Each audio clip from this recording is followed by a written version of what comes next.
All right, welcome to the session, everyone.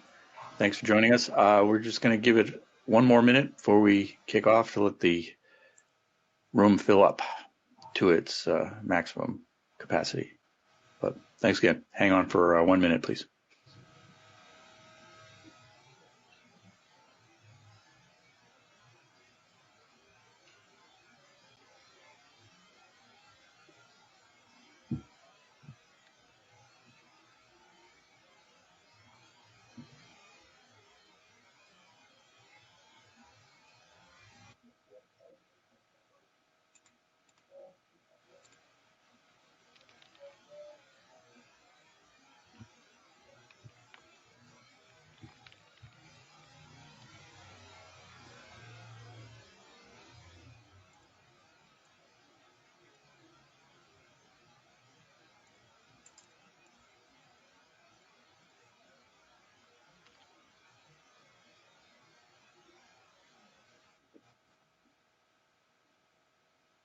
Okay, looks like our account's stable. Let's get rolling.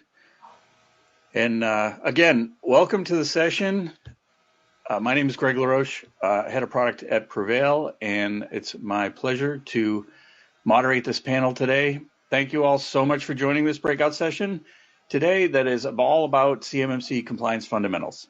So we're very fortunate to have three great panelists for our topic, and they're going to bring a broad perspective coming from each of their considerable areas of expertise. From an assessor point of view, we have advisory, and also governance, risk, and compliance software vendor with us. So I'm going to take a moment to introduce our panel, and then we're going to get right into our discussion on CMMC compliance fundamentals. So first, I'd like to welcome Brian Berger, who is the president of Cytellix, bringing over 30 years experience in security, IT, data analytics, corporate leadership. Brian applies his strategic vision to lead the Cytellix Corporation. He's responsible for product, market development, business operations, including Security Operations Center and the product engineering and corporate functions, as well as support. So Brian brings a wealth of experience and analytical expertise to the evaluation of emerging trends, furthering Cytellix's position as a front runner in recognizing and eliminating cyber threats. So welcome, Brian. Next, I'd like to introduce Dr. Jose Neto. Started his career in technology and cybersecurity in the United States Air Force. His passion for information security led him to serve as a Department of Defense special agent, helping safeguard our national security. Now, and as the founder of PC Warriors, Jose leads a team of cybersecurity professionals and helps dozens of companies strengthen their cybersecurity posture. His in-depth knowledge of government cybersecurity compliance has helped his customers attain the highest ratings during official DoD high credibility assessments. And as a CMMC professional, he assists federal defense contractors of all sizes in evaluating and building compliant and effective enterprise cybersecurity programs. So thank you, Dr. Neto. Last but not least, Scott Singer, the CEO of Cyber9s, joins us. Captain U.S. Navy retired. Scott co-founded Cyber9s and serves as the Chief Executive Officer. Scott has extensive experience with regulatory frameworks and government contracting, including federal acquisition regulation, healthcare, medical devices, cybersecurity, aerospace, and nuclear regulatory frameworks. In June 2021, Scott testified before Congress on the cost to small business to comply with DoD cybersecurity maturity model certification. He currently chairs the C3PAO Stakeholder Forum. And for the DoD cybersecurity ecosystem in particular, Scott himself is a certified assessor, certified professional, and a provisional instructor. Cyber9s as a company is an authorized C3PAO. So thanks to our panelists. Looking forward to our discussion today. So let's start off at a fairly high level. I think all companies in our audience today are at various stages in their levels of compliance maturity. So let's start off assuming a company is just starting on their journey and has a less developed cyber program and is really looking for advice on the fundamentals to get them going on the right path to be compliant. So if the panelists could comment on the types of things companies need today, like where should they get started, and considering an earlier level of maturity for starters. And let's start with Scott.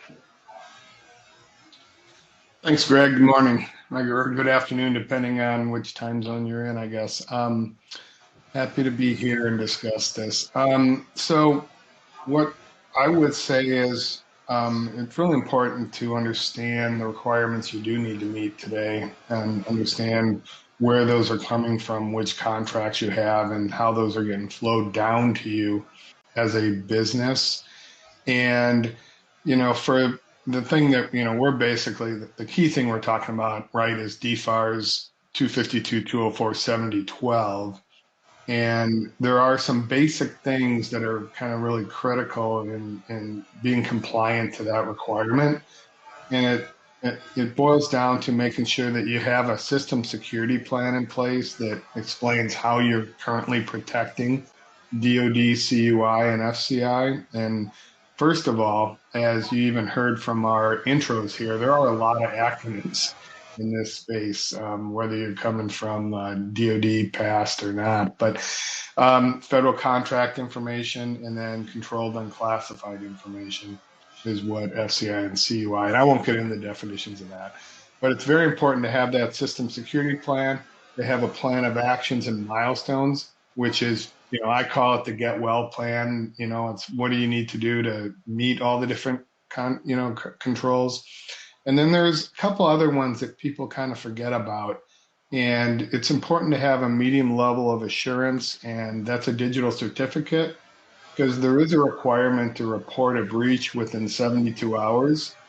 And it takes longer than 72 hours to get a digital certificate, unless you're lucky enough to have somebody that's in the DoD in the reserves or something like that. They've got a common access card that they can use to help you with that requirement. And then if you are currently storing data in the cloud, it is important that you use a FedRAMP moderate or equivalent solution to store that data. And that's one of those that you can't just say you're meeting DFARS 7012 by having a system security plan and a plan of actions and milestones. You really do have to understand that DFARS and make sure that you're meeting all those requirements. I'll turn it over to somebody else.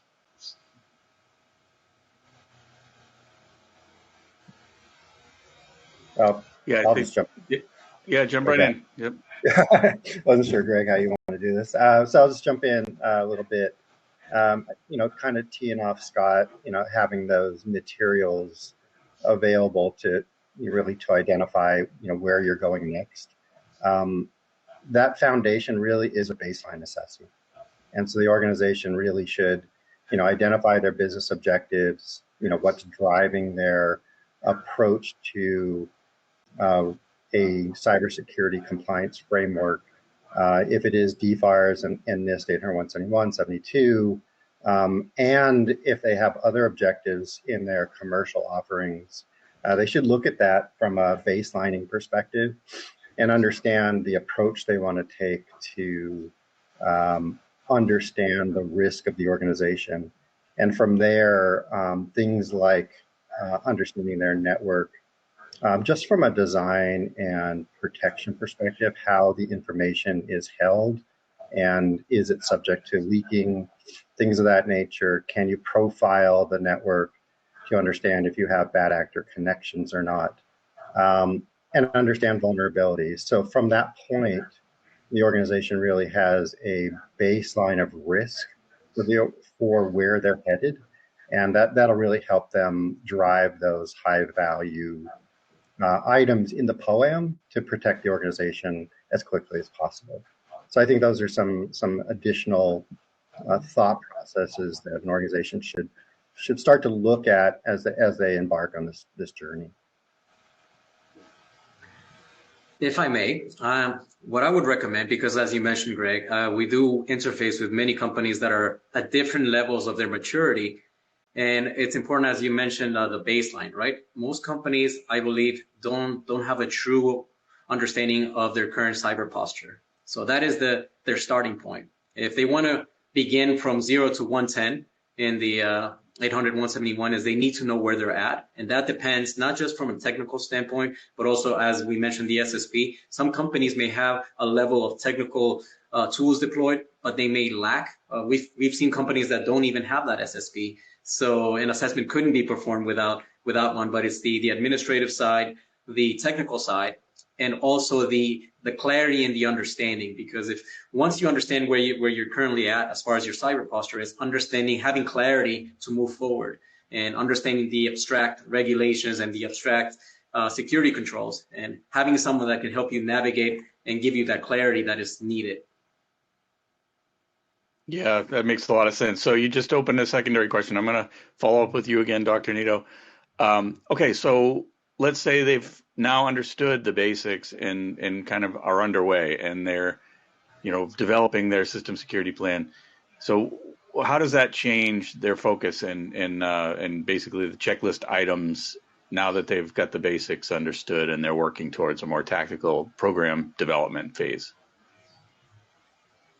I would say one of the challenges that I've seen to this date, and it continues to be a challenge, is the scoping. And this even comes down from the senior management side. Sometimes I know they mean well, but in the eyes of a senior manager, they're like, why should I just isolate or create an enclave? I want the entire organization to be CUI ready. And that is a great thought. The problem with that is that the effort and perhaps even the budgetary requirements to do that is now exponential.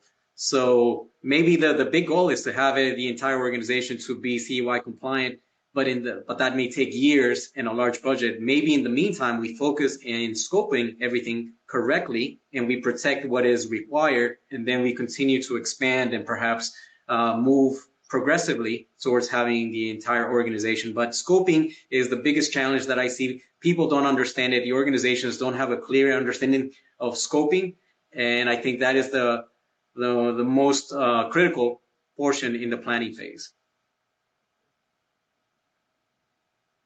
Thank you for that.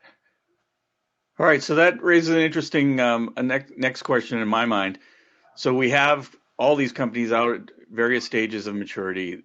They're trying to understand their scoping and what they have ahead of them as a project or a plan to achieve their compliance objectives. So what are you all seeing out in the market in terms of urgency? This seems like a fairly significant whole company commitment. This is something that has to be planned in advance, resourced. And so what are you seeing out there in terms of urgency in the defense industrial base? What is your advice to companies regarding this compliance journey in general? Like we're talking in terms of fundamentals in this panel. So what are you seeing out there in terms of folks getting started? What is your advice to them for those that might be sitting on the sidelines waiting, or people that are urgently underway? So that'd be great to get some perspective on that as well. Maybe we start with you, Brian, on this one. Yeah, thank you. So it really kind of comes down to timeline, and Greg, to your point about urgency. So it takes, in our experience, about 12 to 18 months for an organization, a small or medium-sized business, to become compliant if they really focus on, closing their high-priority POM items and moving forward. And that's when they're working with a partner. If they're doing it on their own, you could probably double that, because it really looks like a resource issue for the organizations that we see, where they don't have the expertise nor the ability to understand the requirements in these frameworks because of the way they're written and how they can digest that data in a real world example for their organization. And as you start to look at a company and all these controls and objectives that are sitting in the frameworks today, specifically the DFARS requirement, which is a requirement today as we move into CMMC into the future, the set of objectives that are sitting in there need to be understood from a risk perspective for the organization, prioritize, have the expertise in the organization, or work with a partner to deploy a technology or implement a control for that organization, and then produce an artifact to prove that they've done the right thing so they can move into the next phase, whether that is self-attestation today or move into working with an organization like Scott's, with SC3PO to go through the final assessment. So I think there's some discussions that need to take place with the organization to really understand that time frame, how they're going to set that urgency and their preparedness as they move forward, whether it's competitive advantage, entering the market, business objectives, whatever that driver is. But if you think about the fast forward where we're heading today, it's a get started now decision for all organizations.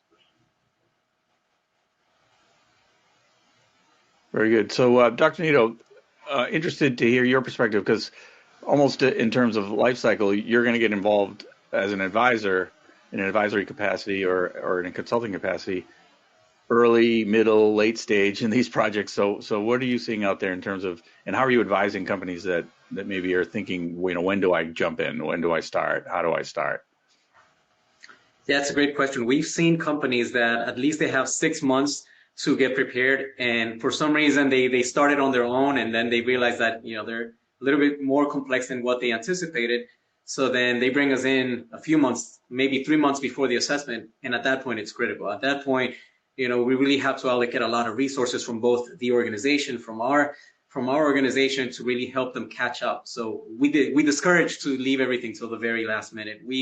Methodical planning is the key. So if you give yourself enough time to do the evaluations, to test, because it's not only maturity is not in place if you set the control last week. You need time to battle test it, to make sure you're getting the right metrics, the results, and to showcase the growth and the maturity, so that when they do have the official assessment, there's a progression from, as the other speakers mentioned, the poem items that were addressed, how they were remediated, and how the solution is working and has remediated the controls and the objectives. So I would say it's all based on time. You want to have time on your side. Yeah. So the big takeaway is probably don't wait too much longer to get started, and if you haven't been on the way already. And then Scott, you're coming up when a company thinks they're ready to be assessed by a third party. What is your advice to those companies, and how do you gauge whether they're ready or not, and what are you recommending to companies that are taking the wait and see attitude? Sure. Well, first of all, unfortunately, we have not had a lot of full assessments that we've done where people were fully ready. And that comes from a range from, billion-dollar companies down to, I literally have helped a company with 3 people trying to get through this process. And so just haven't seen a lot of that ready yet. It is important to have a third-party company come in, like Dr. Nito's or myself, to kind of look at where they're at before they get, an assessment by DIBCAC or the eventual CMMC process. So, it's just honestly, there's still a lot of work to be done. Let's put it that way. And we've been honestly doing more on the consulting side than we've been doing on the assessment side, unfortunately. And we're hoping that's going to change as the rule goes through rulemaking and gets through OMB and gets out in the wild, and people can start to look into it. But we've had some uptick since DoD released it to OMB as far as folks that have been a little bit more ready to do this. There is currently a Joint Surveillance Voluntary Assessment Program, JSVA, that's in place, where we can do an assessment with somebody, a partner from DIBCAC, and then the company will get a DIBCAC high score put into the supplier performance risk system. Eventually, that should then convert over to a level 2 assessment as long as they've scored 88 or higher. So we at this point, we've told companies we'd like to take a look at, do a real good intake process before we would put a company forward to DoD for that JSVA process. But that's starting to pick up too, quite honestly. We're starting to see some more companies wanting to go down that path and get involved in that. So that's good. Realistically, if we turn on, and just for a quick storytelling thing here, if you put on the Wayback Machine and you go back to 2013, I was working for a defense contractor, an OSC, an organization seeking certification. But back then, there was no such thing as an OSC. But there was a DFAR 7012 if you go back to 2013, believe it or not. It was a little bit more difficult. You had to scope NIST 853 to meet your requirement. And if you think people weren't paying attention to it today, they were really not paying attention to it back then.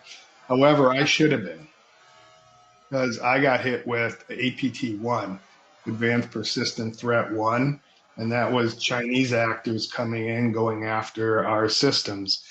And I learned at that point that normal virus protection, normal firewalls, normal patching does not get the job done. You really do need to have a framework in place that's covering training and just a various number, all these different things come in, all these different controls come into play, and they're important to making sure you meet the requirements so that you don't, like me, end up getting a call from the CEO on the 5th tee on Saturday morning that systems are down and you got to run into the office. So anyway, I'll stop there, but that was my scary story. I like that one. So kind of whoever wants to jump on this is a follow-up to those last comments, which were very helpful. Where can a DIB company that is underway in this position, evaluating how to move forward, when to move forward, where can they expect to spend, let's say, more time and rigor? Like where is the labor intensive or time intensive parts of this? I know it all has to be covered, but there's certainly, customers are trying to set up, if this is going to take 6 months, where am I going to spend most of my time, and where is the most rigor required in your experience? And anyone can jump in on this one. I'll give a recommendation on this one. So I see companies, they say, first we're going to deploy all the technical side, and then we'll worry about the documentation, or vice versa. And our recommendation is not to do it that way, because then you're trying to either sync up the documentation to the technical, or vice versa, technical to the documentation, and now you're going to spend more time. The way we approach it is we do it in tandem. So even though it feels that the pace is moving slower because we're matching controls and documentation, and we're participating, we have senior management or stakeholders provide input, even though we move slowly, progressively, it's a more steady pace than to then try to catch up. And then you'll end up spending more time if you just focus on technology and then documentation. So that's my recommendation, to expedite the process and make it more efficient. Yeah, we see a similar activity with a lot of customers as well, around trying to move in the right direction, make those hard decisions. And I think it does come back a little bit to their highest risk items as an organization, and focus on that and move diligently across, rather than the low-hanging fruit, the easy stuff, because the easy stuff may not be solving the problem from a cyber perspective, but it may just be a checklist item for the compliance. And I think it's important an organization looks at risk as well as the checklist at the same time, and prioritize their approach through managing risk first, which protects their organization and the information that's been shared with them, whether it's CUI or FCI, and then they can move into the entire checklist. So Greg, something I would add is that there's a few different areas that I've found that have been difficult. One is most of these folks, especially the small businesses, are relying on external service providers.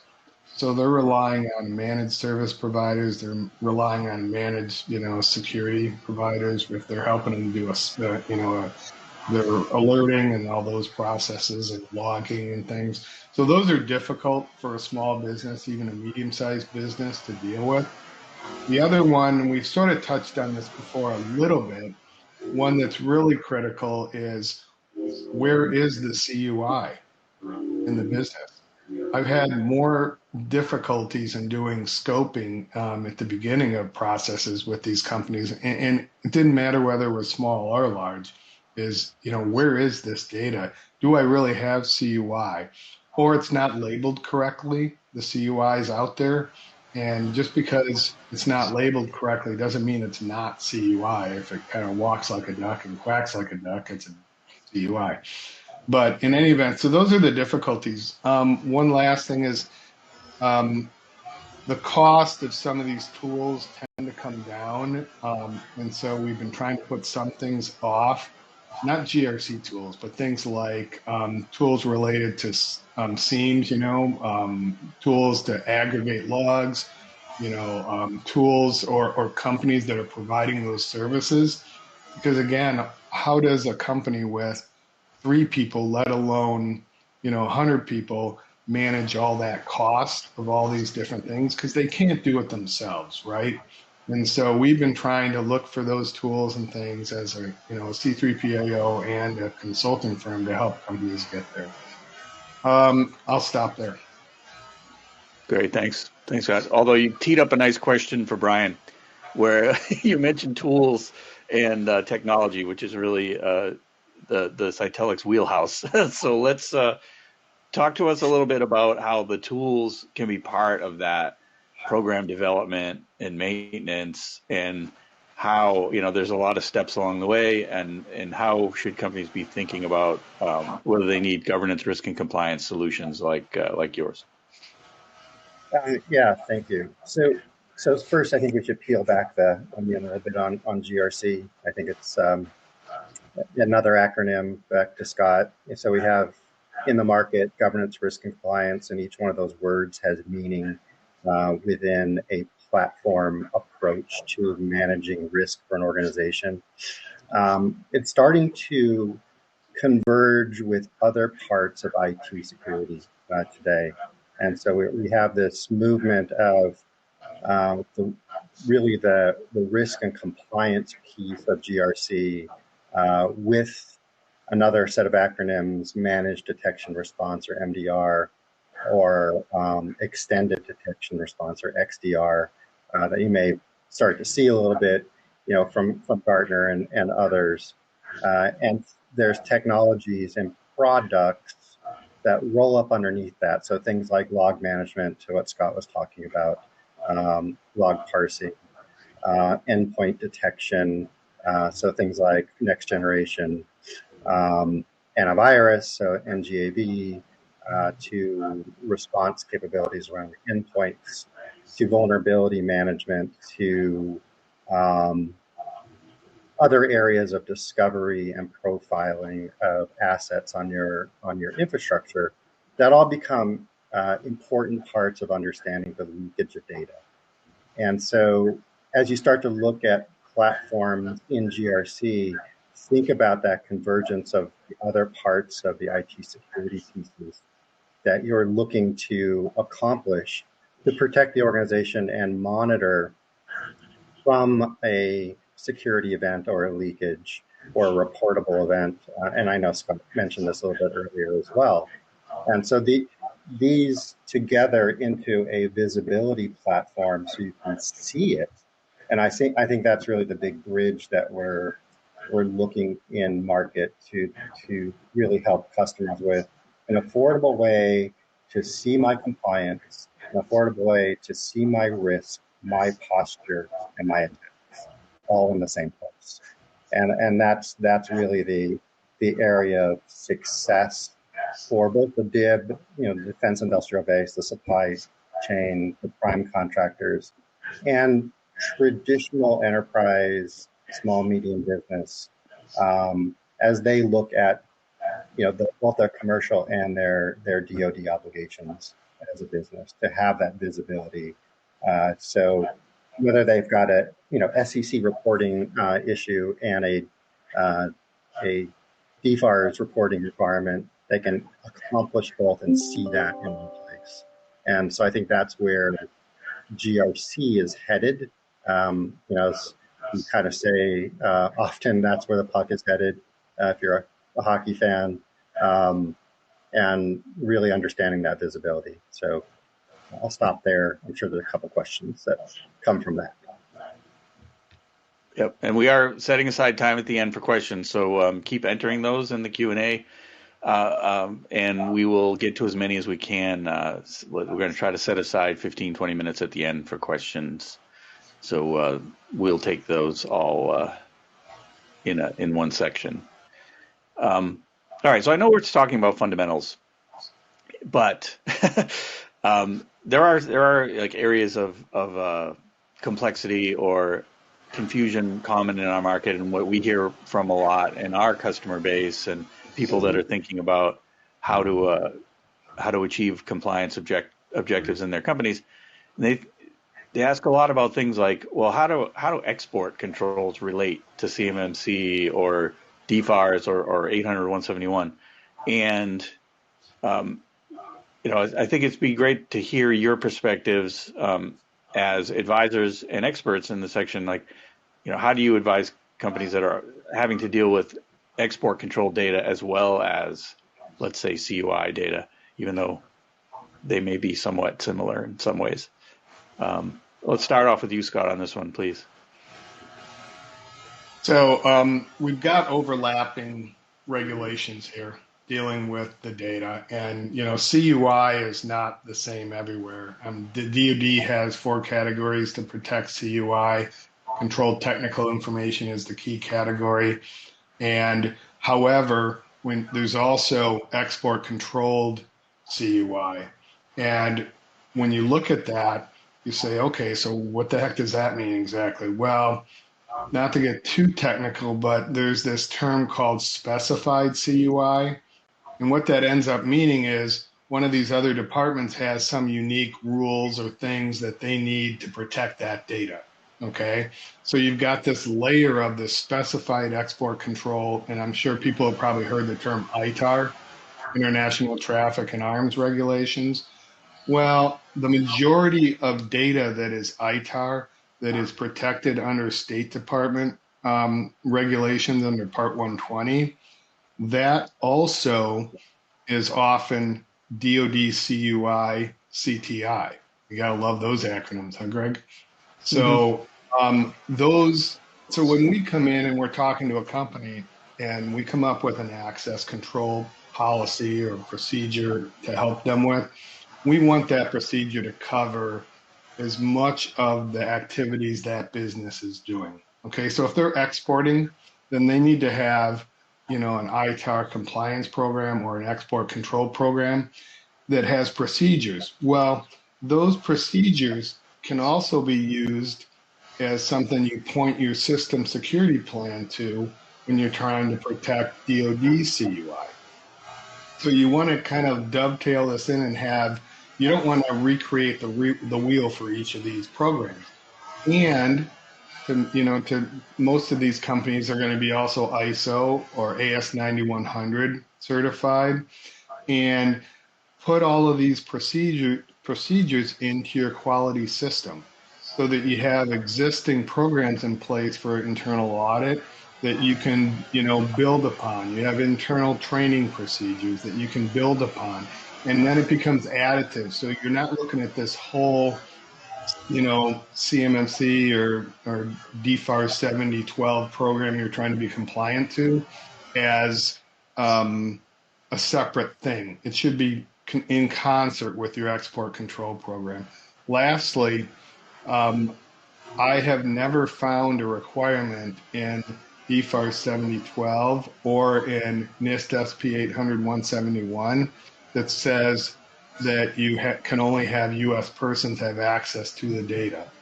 That comes from export control. Okay, so that comes from whether it's the Commerce Department or it comes from the Department of State. That's where those requirements are coming from, as far as you can only have a U.S. person have access to this data. So anyway, I'll let others comment.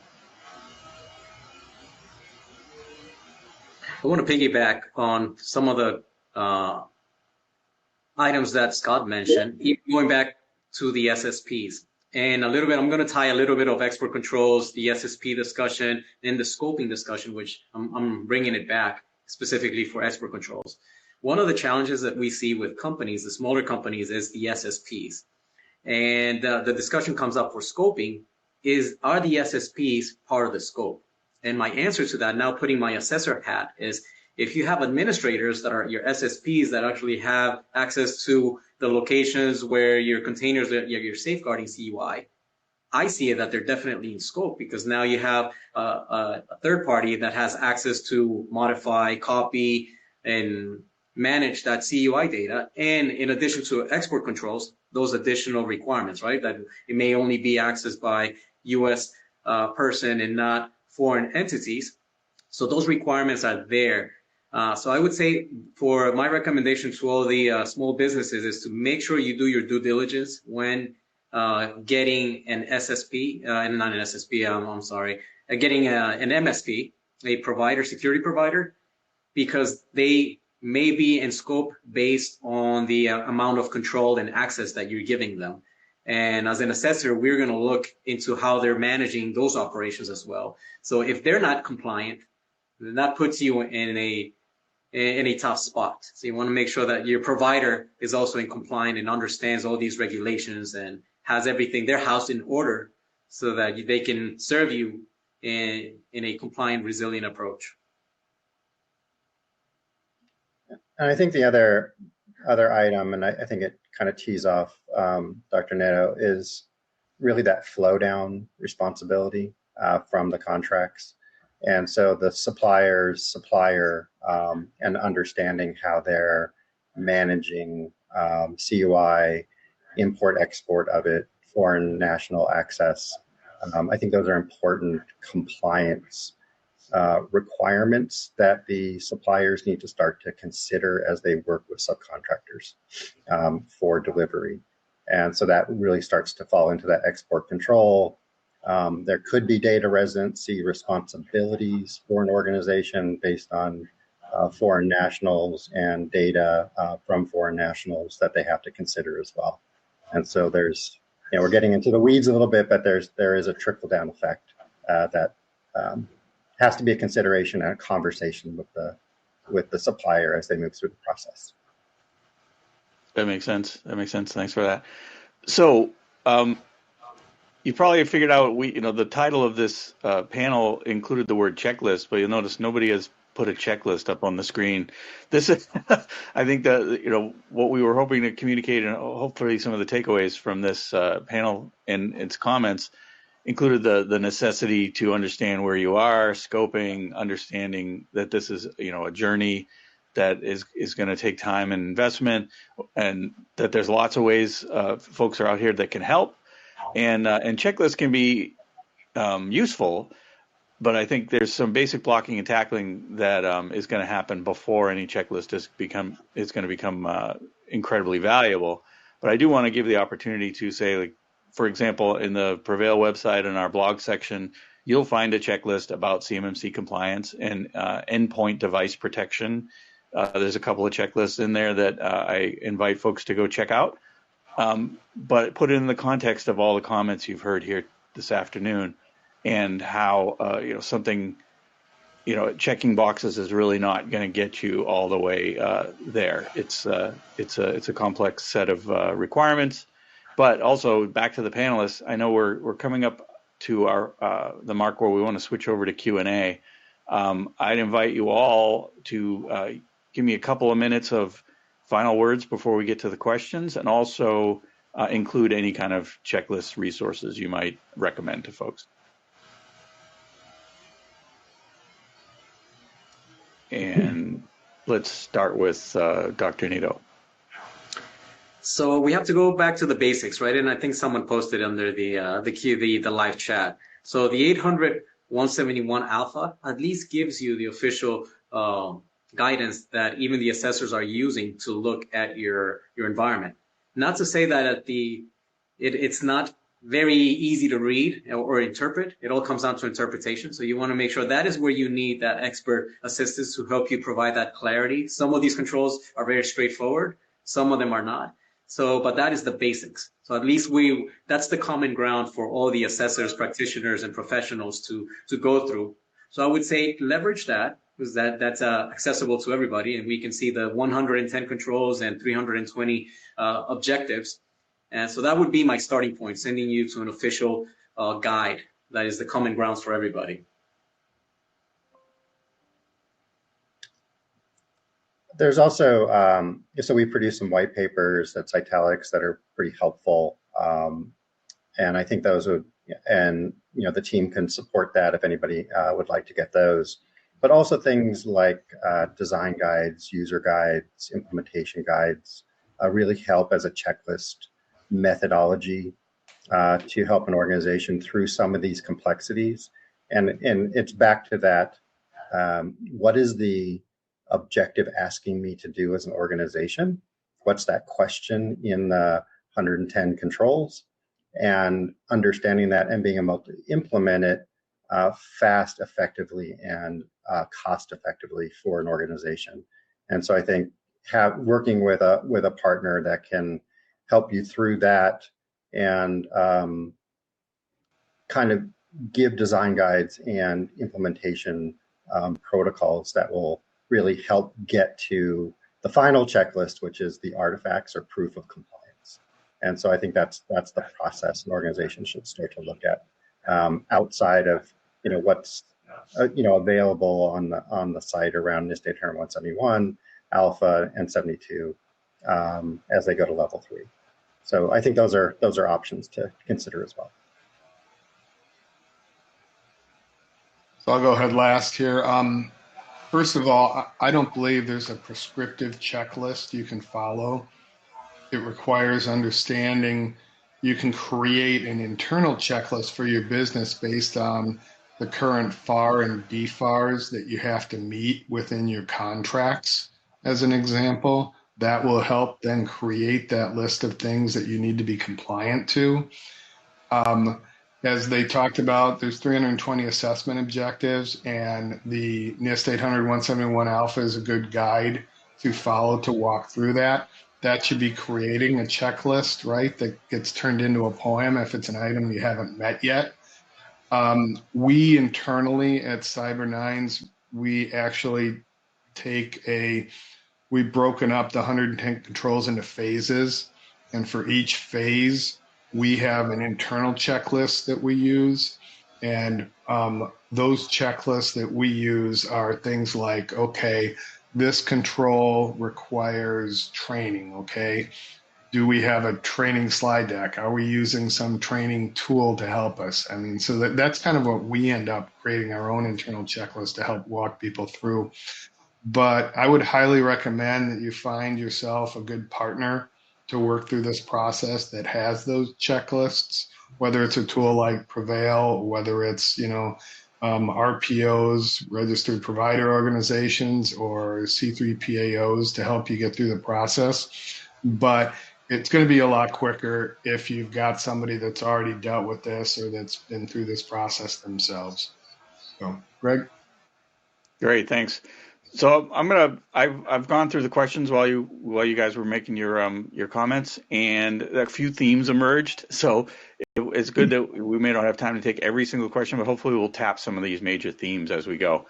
And so one of them was cost, right? So lots of folks ask about, well, how much time is this going to take? How much is it going to cost? And one aspect of the question I thought particularly interesting was contrasting joint surveillance versus standalone CMMC third-party assessment, and is there a difference in cost in those two approaches? And I think the cost, and putting the cost in the context of the assessment is one cost, but there may be other costs to consider as well. But yeah, so whoever wants to jump in on that one, I think probably Scott, you're in the best position on that.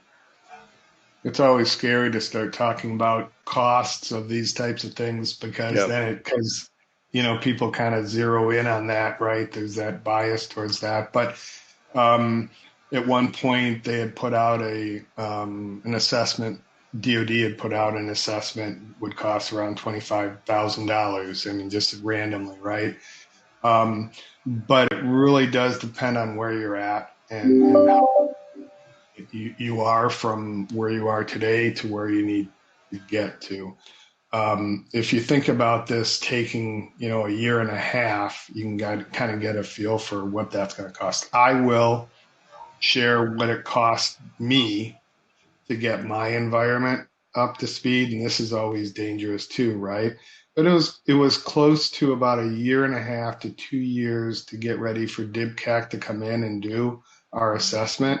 And I started from scratch, and it probably internally cost me somewhere in the range of about $125,000 to get ready over that period of time, over that year and a half to 2 years. And that's the cost of the employees that I'm paying working on this too, right? Because you're paying them, and that really cost a lot more than the tools that I needed to put in place to be compliant, although they are expensive too. I don't know that I want to get into what the cost of JSVA is at this point, but it's going to be, in that similar range to what, the DoD had put out for their costs, because it's a complex process. So you're thinking about it's going to take probably about a week to do a JSVA, 8 hours a day, 2 people, 3 people, like from my staff. You have somebody from DIBCAC, you're not paying for their time, right? But you're paying for our time to sit down and walk through this. And you got to go through all the artifacts. You've got to see all 110 controls, all 320 assessment objectives, and you have to prove that the OSC or the company is meeting those different requirements. So hopefully, Greg, I got at your question, and if I missed anything, let me know.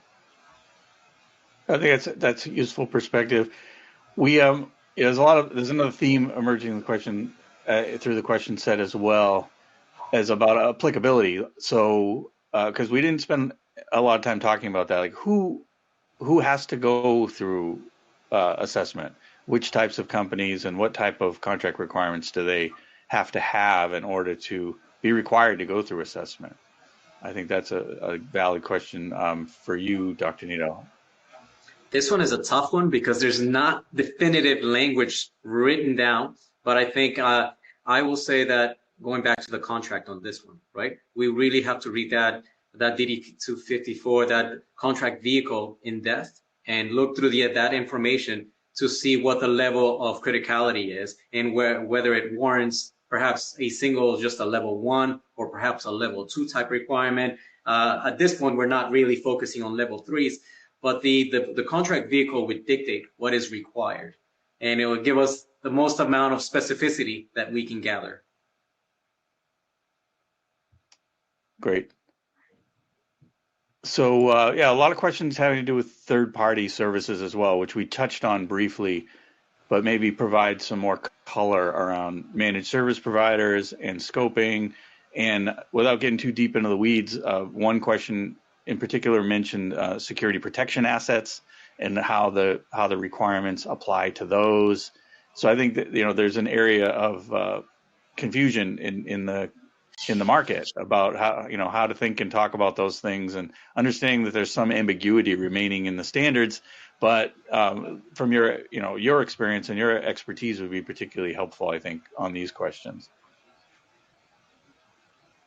I can jump in quick if that helps.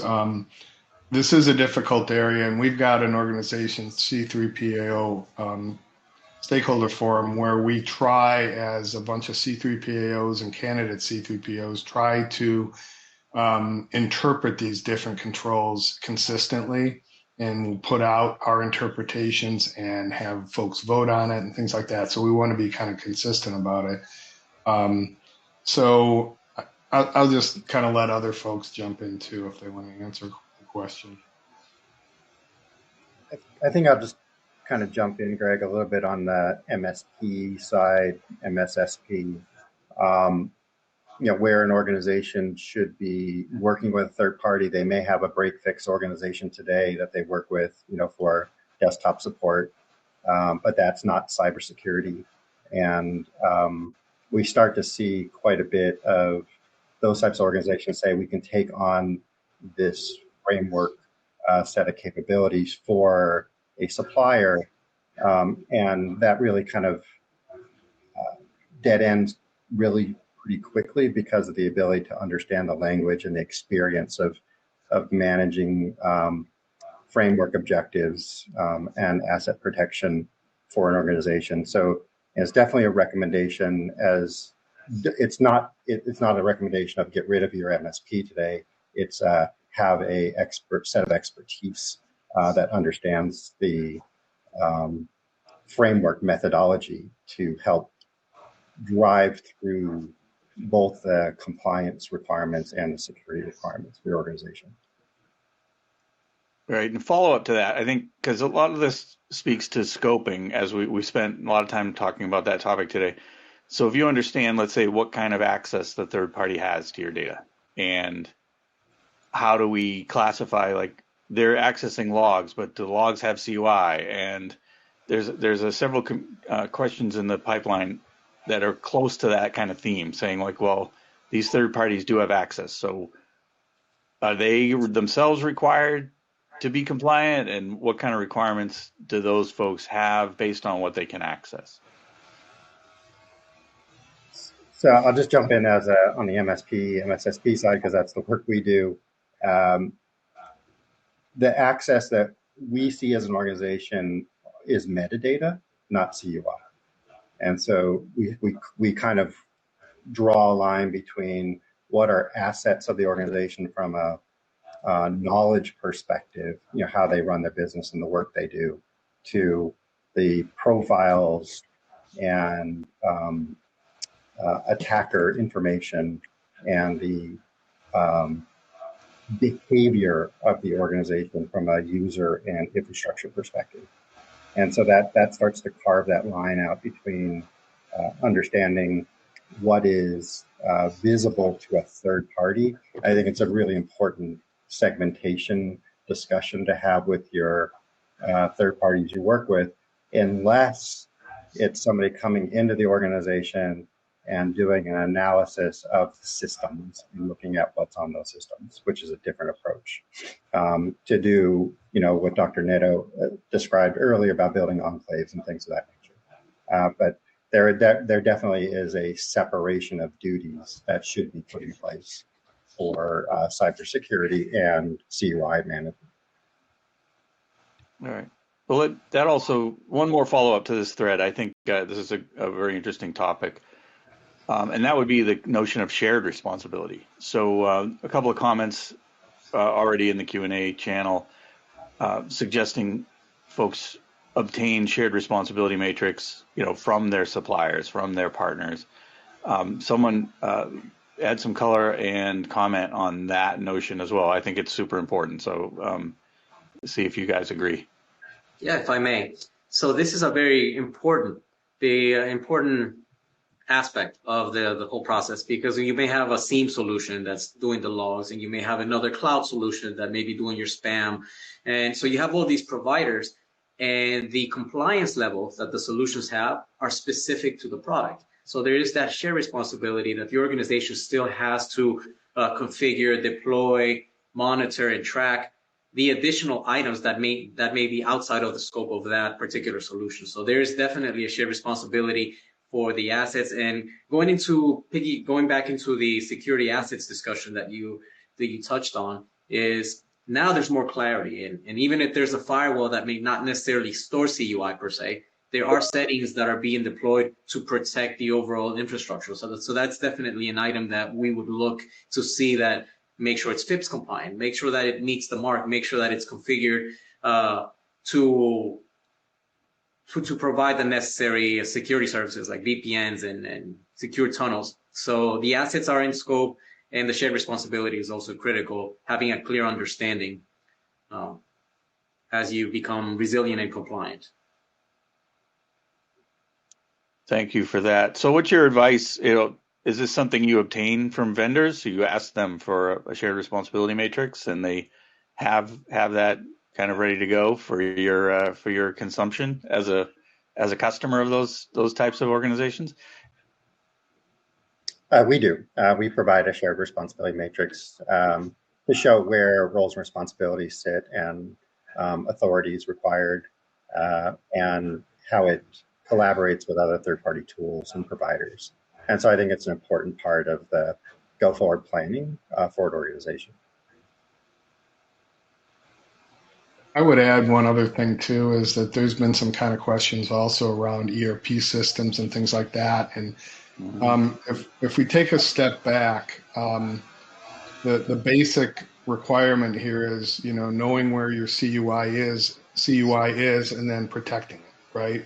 So whether it's sitting with an MSP, sitting in the cloud, sitting in an ERP system in a cloud, it all has to meet the same requirement that we're talking about. So if I'm coming in and I'm doing an assessment of a company, I'm going to pull that thread and I'm going to figure out where this stuff is going and understand how it's being protected. If it's an ERP system in the cloud, well, there are ways to kind of deal with that problem without it being in the Gov cloud, but they're hard. Okay. So if it's not initially, if you're working with ITAR and you're not sitting in Gov cloud, then you have an issue. Then you get into problems with, okay, to get kind of techie here, who has access, who's the system administrator of that ERP system? Okay, are they all US persons because I have ITAR data sitting in a part description or a work instruction, for example, that's in that ERP system. So you can see it gets pretty complicated pretty quick, but you have to always come back to that basic, right? Follow the CUI. Where is it going? And what are the requirements for protecting CUI? And it's the company's responsibility. They're the one that's being assessed. They're the one that has the flow down in the contract that says you have to protect it. Thank you. And a bunch of questions on just looking for more clarity around the terminology we used earlier when we talked about U.S. persons and no foreign. And I think just in general, people are asking, what does that mean? And so if we could shed a little light on that, I think those folks would be happy. So like when you say a U.S. person, what does that mean? Permanent resident. Okay. It could be a green card. It can be somebody that's been granted asylum. Those are U.S. persons. Again, you can get a little complicated. If you're working for a foreign company and you're a U.S. citizen, then you're considered a foreign person for export control requirements. So that's the bottom line. You do also need to be a little careful that there are some requirements that require a U.S. citizen. For example, unclassified controlled nuclear information, you have to be a U.S. citizen for. But for the majority of the stuff we're talking about right here, when it's ITAR or 600 series, things like that, you need to be a U.S. person. Okay. Another question here that it's pretty specific, but I thought was interesting.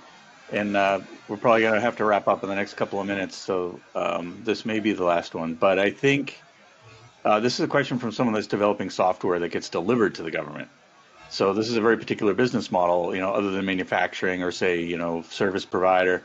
This is a software development shop that is developing software and is then delivered to the government. They're asking well, what about scoping? Is the development environment itself within scope for CUI? The starting point would be to figure out the level of the information that is processed. Is it just dummy information, or is it information that at the moment may not be categorized or classified, but that doesn't say that in the future it may not be. So that's something that progressively, if it gets to a point that it does get classified and there's a security classification guide, then there will be more definitive guidance on how to proceed. It really depends on the information that is currently being processed. It also falls into the supplier SRM, the supplier risk management side of code development, open source. Does it reach back to a foreign entity? So there's other assessment data that the government's going to look at for that development beyond just compliance if they're delivering a product to the government. I guess, Greg, one thing I'd also add is that, if you're providing a cloud solution, then you pull in that FedRAMP requirement if you're selling to the government. There also is a proposed rule that just came out to look up that talks about this exact thing. The nice thing about that proposed rule, it's harmonized between DoD, GSA, and NASA. And I think it's interesting because it could telegraph where those organizations are going to go for non-federal systems like CMMC if they all start to come together and harmonize that stuff. Yeah, that's very interesting as well. I'm going to have to let that be the last word. I want to take a moment to, again, thank our esteemed panelists for spending time with us today. Really enjoyed the information and the discussion of our compliance fundamentals and trying to help people on their journey towards compliance. And with that, I will return everyone back to the main tracks, and hopefully you can spend some time with our sponsors in their vendor areas and enjoy some more of the topics that we have in CMMC Summit today. There's a lot more still coming up.